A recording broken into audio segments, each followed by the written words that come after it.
and welcome. You know what time it is. It's time for another reaction video. And you guessed it.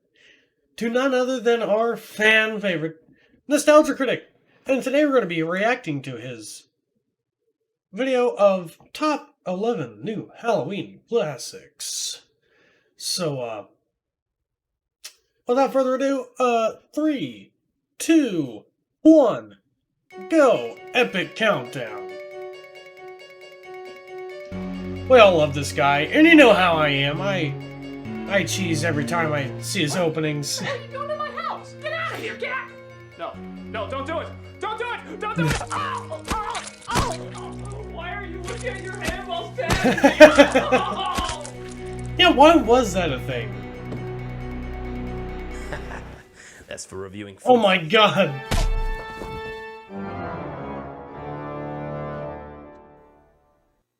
Hello, I'm the Nostalgia Critic. Guy. Remember it so you don't have to. We all know the Halloween classics that we watch every year. From the old Universal monsters like Dracula and Frankenstein to the 80s slashers like Freddy and Jason, to kid specials like Charlie Brown and The Nightmare Before Christmas. The great thing about Halloween is we keep trying to push it further and further. And sure enough, over the years, some new classics have evolved. The criteria for them isn't super specific. It doesn't have to be a certain time frame, very well known, or even necessarily a good product beginning to end. But they do have to be drenched in something new, something unique, something you can just look at and think one word: Halloween. We're counting down the all-time best new Halloween classics, and trust me when I say the best one doesn't disappoint. We're here to make the top 11 obscure Halloween films even less obscure. Why top 11? Because I like to go one step beyond. So, sit back and enjoy the top 11 new Halloween classics. The top 11 new Halloween classics. Number 11. Epic. The Saw movies. Yes, I have started watching those, and they are good. Even the first one I didn't like so much. There's a million things that didn't make sense about it. If you want more detail why, go watch CinemaSins. But that doesn't mean I don't see why these movies became a staple of Halloween.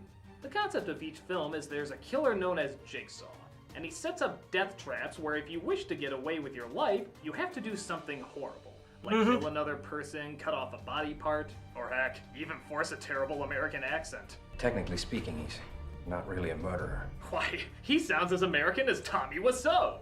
The idea of torture horror certainly existed long If you don't get that, film, but God bless your soul. Made it mainstream, but it was also the one that people put themselves in the situation.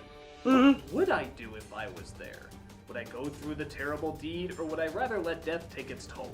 The film was so popular that the demand for sequels every Halloween was always met. For several years, there wasn't a Halloween that went by without a Saw film. Hell, they even worked it into their advertising. Even if people thought the movie was gonna suck, they had a tradition going and they always associate it with the holiday. Even if it was the number 850 billion, as long as the word Saw was in front of it, there would always be an audience. The Jigsaw puppet has also worked its way into the lineup of classic Halloween films. Whenever you know that image, you know exactly who he is and what movie he came from. Exactly. Whether you get wrapped up in the stories or not, there's no doubt about it that the Saw films have certainly left their mark. And chances are it's one that won't be healing anytime soon. You have given people the news that they're going to die soon. Now you The fact that will be he the cause of death. and the fact that he knew like a lot about the people that he's like captured, it makes him pretty scary. Halloween 3, the season of the Yes. Many hated this film when it first came out, and I liked it. I didn't see it when it came out, but I liked it. Nothing to do with the first two Halloween movies, which was later reviewed that the producers wanted each movie to be a different story. But if that was the case, how come the first two continued the same story? Hello. But the film itself just seemed downright silly. We go from a story about a slasher to a film about witches. Kind of. That use technology. Kind of. That uses spells. Kind of to kill kids because kind of no real reason. Yeah, it's a pretty nonsensical setup, even if you want to accept it as its own film. But as time went by, I did find myself thinking back to it a lot. I do remember the characters. I do remember the visuals. And who the hell could ever forget that goddamn song? Oh my god, that song is so dumb. Why stop trying to take it so seriously? Silver Shamrock. It had its own strange, unique charm to it. It's surrounded in 80s decor, has all sorts of broody atmosphere, and by God, there's just Halloween stuff everywhere. I mean, everywhere. In a way, I actually associate this movie more with Halloween than I do the first Halloween, simply because Halloween is all over the place. It's nowhere near as good as the first film. In fact, I think you could debate whether or not it's even a good film at all. But its love for the holiday, from the classic costumes to the candy to watching specials as a family, and some fucked up supernatural thing going on while watching it as a family. It probably hasn't happened to you much, but I have a past. It actually does kind of get you in the mood for the season. Maybe It that's why does, it was called strangely. Season of the Witch, because it's not meant to deliver a story about the holiday, but rather an essence of the holiday. And there's no doubt you can feel that essence of the season all throughout the film. Oh yeah. Thought, you know you get sucked into the witching hour whenever it's played on TV. What else can you say but Silver Shamrock?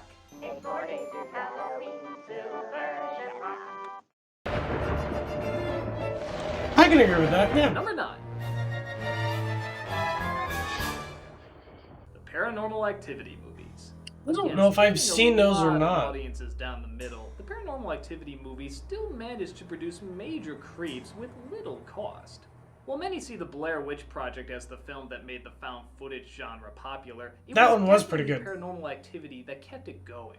The film, about a couple whose house seems to be possessed by an evil entity, started out in very few theaters. But word of mouth spread so fast that they actually worked into their advertising that people asked the movie theater owners for it. Yeah, isn't that weird? A commercial for a movie that's actually asking you to demand the movie in your movie theater. Can you remember another film commercial that's done that? Having never really been asked that by our TVs before, audiences shrugged and said, why not? They demanded to see the film in their theaters, and sure enough, it became a smash, resulting in sequel after sequel coming out. And, just like Saw, it came out every year during Halloween. But unlike Saw, these films were much easier and faster to make because it required fewer production costs. If it looked like amateur filmmaking, that was fine, because it was supposed to look like amateur filmmaking. It made it more realistic. And its point-of-view action made many It does seem audiences pretty feel cool. like they were right there experiencing the scares as the characters were witnessing it.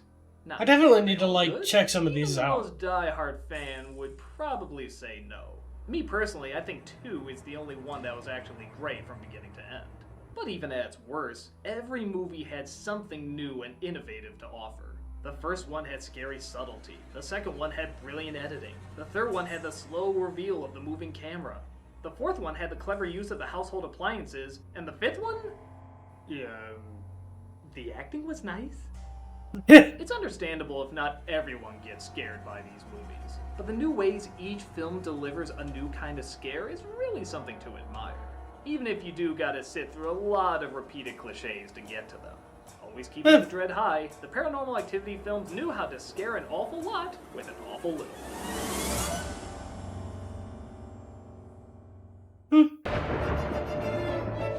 Yeah, I think I was talking about wanting to check those out to begin with, so I might have to check those out. Cabin in the Woods. I've never seen a film that had such a devoted fan base of people who have dedicated themselves to not spoiling the movie.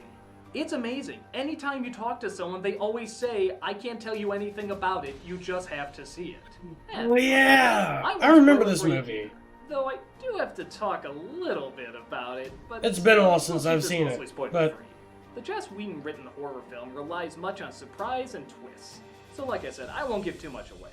What I can say is, on the surface, it looks like any other scary film. A bunch of college kids go to a cabin in the middle of nowhere and, of course, some supernatural evil tries to destroy them. Sounds basic enough, but as the film progresses, you find out very quickly that this is a love letter to not one, but every kind of horror movie ever made. And in a way you probably never would have expected. It tries everything to incorporate all the classic tropes through scares, humor, and damn clever writing. And honestly, to say any more would ruin the fun.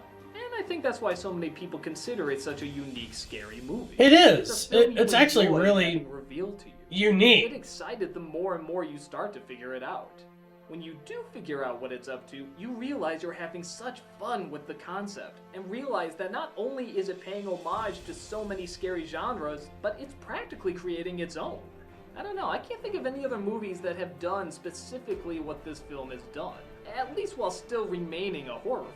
The discovery is too delicious to ruin, and I won't be the one to do it. So let's just say it's a ton of fun if you know the secret, but it's even more fun if you don't. This is both a great trick and treat on Halloween night. No matter what happens, we have to stay together. This isn't right. We should split up. Yeah, good idea. Really?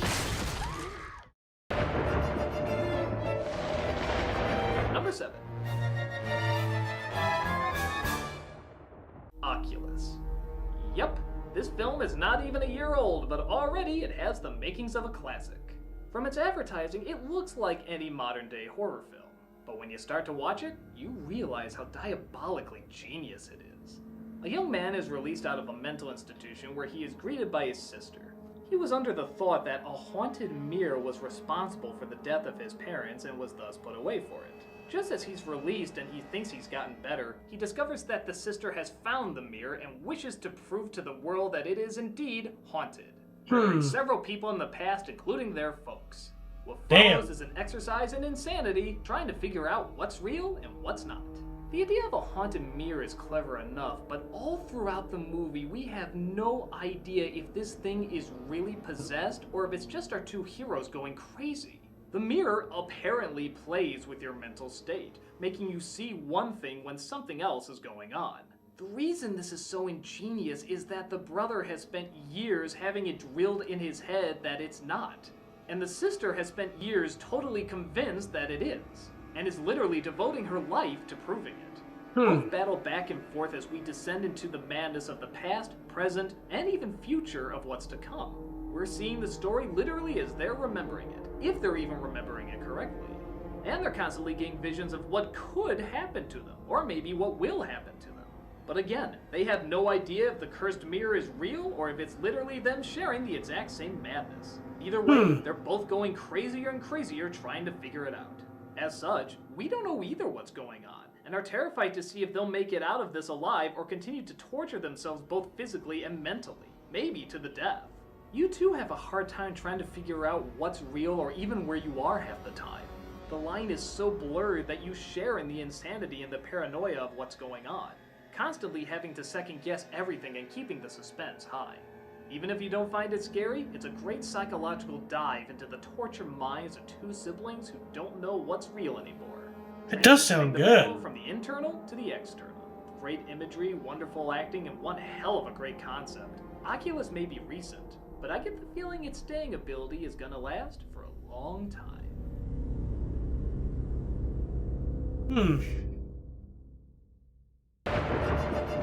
That's just gonna have to be a one to check out as well. Keep giving me ideas, Critic. Murder keep... Party. You've God. never heard of this one, but trust me when I say it's worth the search. Really? A low-budget horror comedy, the film takes place on Halloween as a lonely nobody is given an invitation to a murder party. He has no idea what it is, so he decides to get in the costume and go ahead anyway. Without giving too much away, he's led to a location of the most insecure and pretentiously psychotic people you'll ever meet in your life. And the rest of the film is just him trying to figure out a way to use their own stupidity as a means to escape them. The whole film works as a messed up version of The Emperor's New Clothes, trying to use the second judgment of what's popular and what's not to try and gain superiority. But as the film goes on, you have no idea what each character's definition of superiority is, or how far they're willing to go to get it. One by one, we see a new level of idiocy revealed, and we, like our main character, try to figure out what degree these people are dangerous. Thus, he has to use his understanding of each person's moronic ways to figure out how to best them, even though he himself is not particularly smart. Think a conversation at the Mad Hatter's tea party, except instead of being seated in the chair, you're tied to it. And every action you make will either result in you living or dying. You're both on the edge of your seat and laughing your ass off as you watch these totally insane people try to act like they're one step ahead of the curve. High on creativity, gore, and of course, a shitload of laughs, Murder Party is an invitation you want to resist, but can't help but eagerly attend.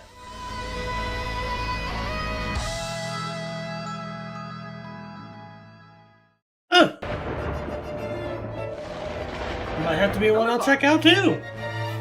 Damn it, Critic. Coraline. That's a good one. Coraline is a good film. It seems every stop in my opinion. That's my opinion. So few there are, is trying to recreate that dark yet child-centered cult following that turned into big bucks with Jack Skellington. But instead of turning into something that's boring and tired, every single film has demonstrated something that's creative and new. And Coraline is no exception. Directed by the same person who did Nightmare Before Christmas, Coraline focuses on a girl who wishes she had a more interesting life. She finds a small door where on the other end seems to be exactly that. She has a new mother and father that seem just like the old ones, except they seem nicer and better. But as she continues to visit this world, it only gets more and more psychotic, and soon it becomes an attempt to escape from the clutches of an evil demon. It's pretty much as batshit insane as it sounds. One of the joys of this family film is that there really is no perfect character. Everyone is at least a little bit selfish. Even Coraline can be kind of mean-spirited. But at the same time, it's made clear when they realize they've gone too far and when they realize who are the real monsters and who are the ones they love. This is one of the few movies that actually warrants the PG rating. But I mean that in a good way. It's not just a G film with a swear word or a sneaky sex innuendo in there. It's definitely some extreme imagery with some extreme scary ideas. Especially for kids. But at the same time, it still has the charm and timeless characters to make it continually watchable. Characters that kids can easily relate to and enjoy viewing. At a time of the year when kids like to be scared, this is one to get them creeped out without having to go too gory. In fact, it's not gory at all, it's just scary imagery. The whole film is filled with rich environments, creative landscapes, and strange creatures. The cold colors are perfect for being welcoming one moment and terrifying the next. Just what any little kid is looking for on Halloween. Intimidating and intense, but always coming back to the spirit of home, Coraline knows how to create a fantasy world with a dark edge. And I'm pretty sure that was all claymation as well, just like Nightmare Before Christmas. Hotel Transylvania. As much as we That was all good too. love to dump on Adam Sandler movies, I can clearly say this is one of his best films in years. Energized, spontaneous, romantic, and downright hilarious, this is one of the most realized renditions of what seems like a one-note idea. Count Dracula has opened a hotel where all the classic monsters can be safe from the pitchforks of humanity.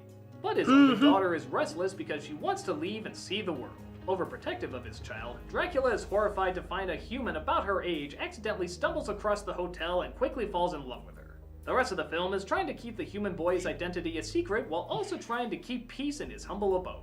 There's too many good things to count in this movie. The characters are all memorable and funny, each with a unique identity and mostly SNL alumni to voice them. The story balances out fast and timeless jokes with surprisingly dramatic and heartfelt moments as well. The animation? Amazing. This is some of the quickest and most energized movement I've ever seen on screen. Every action is filled with sharp and distinct motion. Every character has a distinct walk, every character has distinct movement. But again, it never goes too far to interrupt the slower emotional moments. Sandler as Dracula sounds like a horrible choice, but again, he brings a real heart and passion to it, making him completely irresistible. Look at that smile. How can you not light up whenever he makes that face? Right? Then a non-motivating idea takes advantage of every joke and every opportunity that can be done with it, turning out to be one of the most hyperactive animated movies ever. It's just always on, it's just always moving. It never lets up, except for the moments where the character's turmoil needs to shine through. And that's done pretty good as well. Its ambition is only matched by the dedication of its crew, and this crew went above and beyond what it needed to do. If you want to laugh at the things that go bump in the night, this is the perfect place to stay and witness it. I can agree with that. Welcome to Hotel Transylvania. Number 3. I did like some of the other movies are kind of goofy. Shaun of the Dead. Oh, Shaun of the Dead, classic yes. zombie films like Night of the Living Dead, Dawn of the Dead, etc. But this is one of the few films that not only satirizes zombie films, but somehow still stays faithful to them. The British comedy stars a lazy, absent-minded Simon Pegg with his even lazier roommate played by Nick Frost. When the zombie apocalypse happens, however, they turn into unlikely heroes trying to fight off zombies while also trying to get laid and drunk at the same time. People are so familiar with this movie, it's hard to know what to say about it. Lots of hidden jokes in both the foreground and background are constantly flying by. The character's selfishness and idiocy constantly makes for lots of laughs that are silly, but still kind of identifiable. Which music album would you hold on to during end times? Purple Rain. No. Sign of the Times. Definitely not. The Batman soundtrack. Throw it. But what really The Batman is that soundtrack. it still works as a traditional zombie film.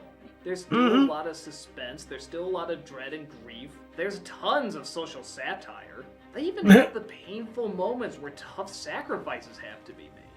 Incorporating a lot of the traditional character tropes, like the pessimist, the optimist, the kind soul, the mean old bat, and of course, the brainless losers. This makes for a very strange but enjoyable combo of comedy and scares, still showing their love and dedication to the zombie genre while also poking fun of it at the same time.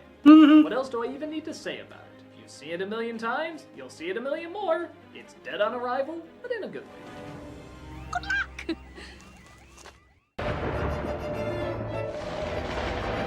Number 2. ParaNorman. As a follow-up to Coraline, many people thought this would just be a retread of what's already been done before with the I think I've seen this. stop-motion film. But those who saw it know, not only was this film different from Coraline, but it surpassed it. Norman is a little boy who has the ability to see dead people. Yeah, again, I think I have seen retreading this. quite a bit here, but what makes it interesting is that a witch's spell has brought back the dead as zombies, and Norman has to find a way to get them back to rest. Beyond that, much like Cabin in the Woods, I can't say too much more. A lot of it plays with expectation of character types, but it takes it in a totally different direction than Cabin in the Woods did. The film never goes straight up satire. It still keeps the focus on the emotion and turmoil of our characters. That seems to get stronger and stronger the more you see what's revealed. We realize it's not the ghouls that are haunting many of our characters, but rather the decisions of the past. As you learn more and more, there's a surprisingly powerful story about acceptance versus vengeance. You find yourself not only getting invested in it, but feeling for every single person who's involved. That's very rare, not only for a Halloween film, but for a family Halloween film. The line for how to feel about these characters is so blurred that you don't know whether you're supposed to fear them or hug them. It could have been so easy just to make this a good versus evil story like a lot of Halloween films, but then we wouldn't be so involved in the tragedy of the story and become so emotionally engaged. ParaNorman might surprise you in how sophisticated it can be with its overall theme. It has lighter moments, sure, but doesn't shy away from some very tough and heavy elements. It certainly gave much more than I thought it was going to, and for those who love it and have watched it over and over, we know it's had quite an impact on us. It's that love and commitment to not just the idea behind the creepy characters, but the feelings behind them as well. That's what makes a great monster movie a great monster movie. It's finding that the scariest part about the scariest creatures is that they are human, and any of us can become these things at any time. But ParaNorman does it in a way that's a little bit different. Again, I can't go into too much detail, but it's gripping, it's interesting, and even kind of touching. Its third act is radically different than what you probably would have predicted it would be. But again, that's part of why it's so great. It's constantly surprising and constantly delighting. Awesome visuals. I feel like I've seen this film. Memorable characters? That's more than enough for a downright fantastic new Halloween classic.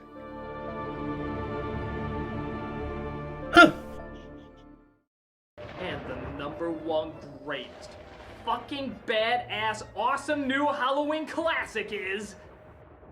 You know what? I should do a runners-up. I don't usually do it, but I like the subject. I think it deserves it this time.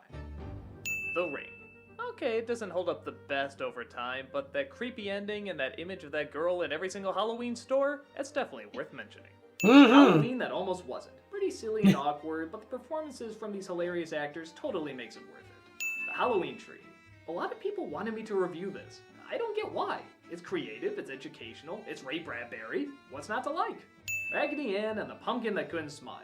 Yeah, sounds lame and it is kind of slow, but its atmosphere is so laid back and drenched in Halloween, it's hard not to like. I think I said this in the last one. Original haunting. Pretty well known, so I didn't include it, but a timeless classic all the same. Trick or Treat. Kind of a hit and miss, but it might be The Haunting the first sounds film where good. the Trick Or or did I- Treater is actually one of the villains. That alone is worth an Did I watch that? Exorcist 3. Practically Oh. an apology for Exorcist 2 with much better story and sequels.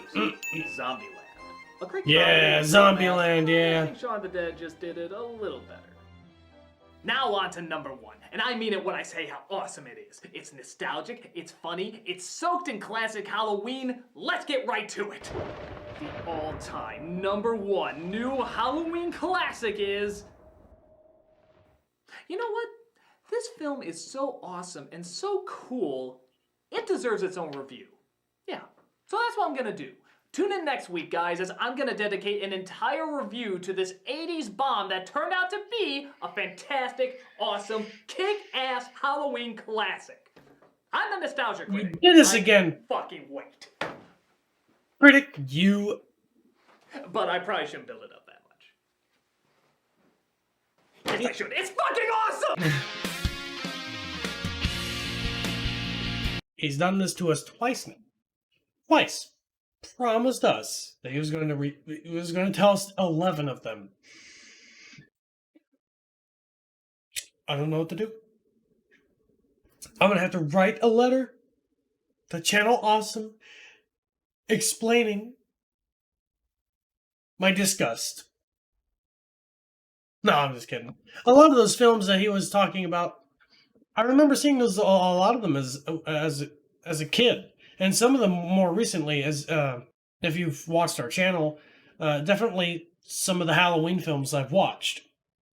Halloween 3, Season of the Witch, I did like that one. Because it was obviously something different from the first two, and then all the Halloweens preceding after that.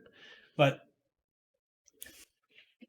overall, I can agree with this list. Like, some of them are like, I guess you could consider them classics. Some of them I even forgot existed, I guess, or never heard of. But anyway, if you like this kind of content, go ahead and murder the like button.